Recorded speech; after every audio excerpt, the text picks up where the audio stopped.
পোষণ করে তারা কোনোদিন আল্লামা হতে পারে না। কার নাম বলতেছি বুঝতেছেন আপনারা? ফরিদউদ্দিন মাসুদের কথা বলতেছি। উম্মত সতর্ক করতে হবে। আমরা কিন্তু এতদিন ফরিদউদ্দিন মাসুদের নাম লইয়া কথা বলি নাই প্রয়োজন ছাড়া।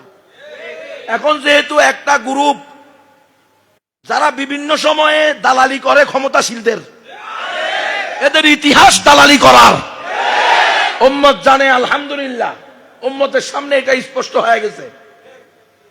তুমি দালালি করতে লজ্জা পাও না, আমি দালালের পরিচয় তুলতেও লজ্জা পাই না। সমস্যা কোথায়? নিজেকে নিজে শুধরাও। ফরিদউদ্দিন মাসুদকে ঘৃণা করার জন্য একটা কাজই যথেষ্ট। দেলোয়ার হোসেন সাইদি, মাওলানা দেলোয়ার হোসেন সাইদির বিরুদ্ধে ফাঁসি কামনা করা, দেলোয়ার হোসেন সাইদির ফাঁসি চাওয়া, এটাই ফরিদউদ্দিন মাসুদকে ঘৃণা করার জন্য যথেষ্ট। আর কোন দলিল লাগবে না। এটা কোন মুসলমানের বিরুদ্ধে। দেলোয়ার হোসেন সাইদি মুসলমান না মুরতাদ? কাফের না মুসলমান? মুশরিক না মোমেন? তাহলে সে যদি মোমিন হয়, কোন মোমেনের বিরুদ্ধে ফাঁসি চাইতে পারে না। পোষণ করে তারা কোনোদিন আল্লামা হতে পারে না। কার নাম বলতেছি বুঝতেছেন আপনারা? ফরিদউদ্দিন মাসুদের কথা বলতেছি। উম্মত সতর্ক করতে হবে। আমরা কিন্তু এতদিন ফরিদউদ্দিন মাসুদের নাম লইয়া কথা বলি নাই প্রয়োজন ছাড়া। এখন যেহেতু একটা গ্রুপ যারা বিভিন্ন সময়ে দালালি করে ক্ষমতাশীলদের, এদের ইতিহাস দালালি করার উম্মত জানে। আলহামদুলিল্লাহ উম্মতের সামনে এটা স্পষ্ট হয়ে গেছে। তুমি দালালি করতে লজ্জা পাও না, আমি দালালের পরিচয় তুলতেও লজ্জা পাই না। সমস্যা কোথায়? নিজেকে নিজে শুধরাও। ফরিদউদ্দিন মাসুদকে ঘৃণা করার জন্য একটা কাজই যথেষ্ট। দেলোয়ার হোসেন সাইদি, মাওলানা দেলোয়ার হোসেন সাইদির বিরুদ্ধে ফাঁসি কামনা করা, দেলোয়ার হোসেন সাইদির ফাঁসি চাওয়া, এটাই ফরিদউদ্দিন মাসুদকে ঘৃণা করার জন্য যথেষ্ট। আর কোন দলিল লাগবে না। এটা কোন মুসলমানের বিরুদ্ধে। দেলোয়ার হোসেন সাইদি মুসলমান না মুরতাদ? কাফের না মুসলমান? মুশরিক না মোমেন? তাহলে সে যদি মোমিন হয়, কোন মোমেনের বিরুদ্ধে ফাঁসি চাইতে পারে না। শুনো নাই রাসূল বলছে, সিবাবুল মুসলিমি ফুসুকুন ওয়া কিতালুহু কুফর। মুসলমানকে অন্যায়ভাবে গালি দেওয়া ফাসিকি, মুসলমানকে অন্যায়ভাবে হত্যা করা কুফরি। বাংলাদেশের ইতিহাসে সবচেয়ে বড় স্বৈরাচারিণী, বাংলাদেশের ইতিহাসে সবচেয়ে বড় জালেমা, বাংলাদেশের ইতিহাসে সবচেয়ে বড় মুরতাদ্দা ফাসিকা, সবচেয়ে বড় অহংকারিণী শেখ হাসিনা, সেদে দেলোয়ার হোসেন সাইদি সহ অনেকগুলো মুসলমানকে শহীদ করে দিয়েছে অন্যায়ভাবে। এটা কি সে ভালো কাজ করেছে না খারাপ কাজ করেছে? তাহলে এই কাজের যে সমর্থন করে সে আল্লামা হয় কেমনে? ওয়ালতাকুম মিনকুম উম্মাতুন ইয়াদউনা ইলাল খায়র। তোমাদের মধ্যে একটা গ্রুপ থাকতে হবে। হতে পারে এটা সংখ্যায় কম, 2 জন 3 জন 5 জন 7 জন 10 জন, লক্ষ লক্ষর ভিতর এটা হতে পারে, কিন্তু এটা লাগবে। এটা যদি না লাগে, উম্মতের আল্লাহ প্রদত্ত যে দায়রা আছে, সীমানা আছে, আল হুব্বুলিল্লাহ ওয়াল বুগদুলিল্লাহ, আল ওয়ালা ওয়াল বারায়ের, সেই সীমানা ভেঙে দিবে। কারণ আল্লাহর দুশমনেরা দুনিয়াতে আছে না নাই? শয়তান আল্লাহর সাথে চ্যালেঞ্জ করছে কি করে নাই? ক্বালা রাব্বি বিমা আগওয়াইতানি লা উযায়্যিনান্না লাহুম ফিল আরদি ওয়া লা উগবিয়ান্নাহুম আজমাইন। কেডা কইছে রে? শয়তান কইছে বেটা আল্লাহর লগে।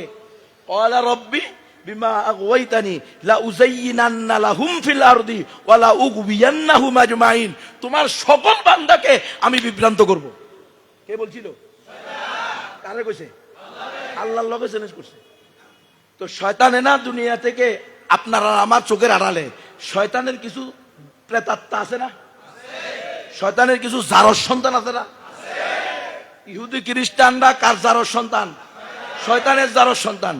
আবার ইহুদি খ্রিস্টানদের কিছু দালাল আছে যারা আপনারা আমার মতো।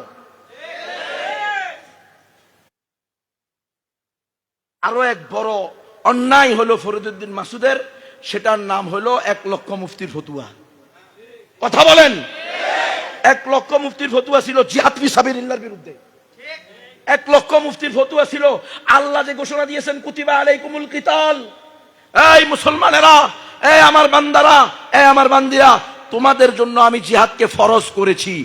এই আল্লাহর ফরজ বিধানের বিরুদ্ধে ইউরোপ আমেরিকাকে, ইহুদি খ্রিস্টানদেরকে খুশি করার জন্য ফরিদউদ্দিন মাসুদ টেররিস্ট, সন্ত্রাসবাদ, উগ্রবাদ, জঙ্গিবাদ বলে এর বিরুদ্ধে এই দেশের মুসলমানদের অন্তর থেকে জিহাদি চেতনাকে চিরতরে নিমিষে মিটিয়ে দিতে চেয়েছিল।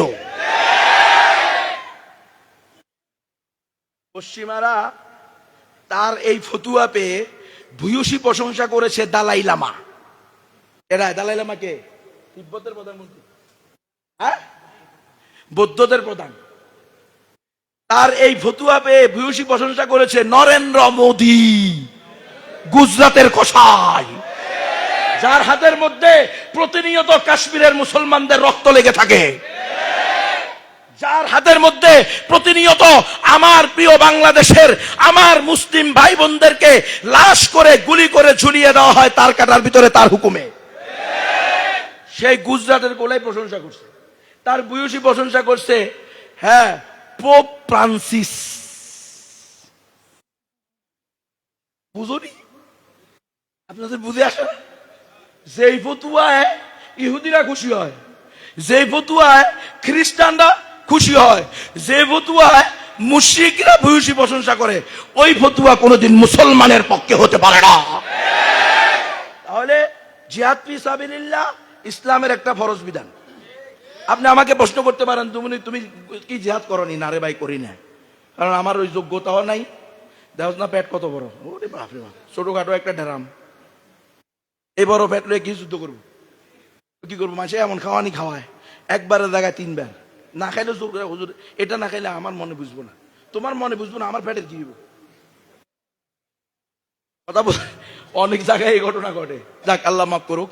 এখন কথা হলো, আপনি যদি প্রশ্ন করেন আমার কোনো দল আছে কিনা, না, আমার কোনো, নাউজুবিল্লাহ মিন যালিক, হেফাজতে ইসলামকে ভালোবাসি, এটা প্রচলিত রাজনীতি বিরোধী, প্রচলিত রাজনৈতিক দল না। এই জন্য যদি হেফাজতে ইসলামও গণতান্ত্রিক হয়ে যায়, ঘোষণা দেয় যে আমরা গণতন্ত্রে দাঁড়াবো, তো হেফাজতে ইসলামের সাথেও সম্পর্ক ছেদ করবো। ঘোষণা ক্লিয়ার। আইসি একা জামু একা, কিয়ের হেফাজত, কিয়ের জমিয়ত, কিয়ের খেলা, সরমনাই, কিসের জামাত, কিসের বিএনপি, কিসের আওয়ামী লীগ, ঠিক কেনা? আসছি একা। রিমান্ডে কি কেউ গেছিল নি আমার লগে? না, ঘুমিয়ে আসছিলাম তো, ওই সময় ছিল 10 দিন ঘুমেছিলাম, 9 দিন রিমান্ডে ছিলাম। কি কারণে? শুধু একমাত্র শরীক ধর্ম ইসলামের কথা বলার কারণে। আজকে জালেমরা কত বড় স্পর্ধা, বলতে চায় যে গণতন্ত্রই নাকি ইসলাম, গণতন্ত্রই নাকি জিহাদ, ভোট দেওয়া নাকি সর্বোত্তম জিহাদ। নাউজুবিল্লাহ বলেন, নাউজুবিল্লাহ বলেন। আরে মিয়া, ভোটাভুটি ছাড়া গণতন্ত্রের অস্তিত্বই নাই। গণতন্ত্রের মূলটাই তো হলো ভোটাভুটি, ভোটাভুটি ছাড়া গণতন্ত্র হয় কেমনে? আর তুমি এটার ইসলাম বলতেছ, যেখানে শতভাগ আল্লাহর বিধানকে নাকেশ করে দিয়ে, আল্লাহর বিধানকে বাতিল করে দিয়ে মানব রচিত বিধানকে প্রয়োগ করা হচ্ছে।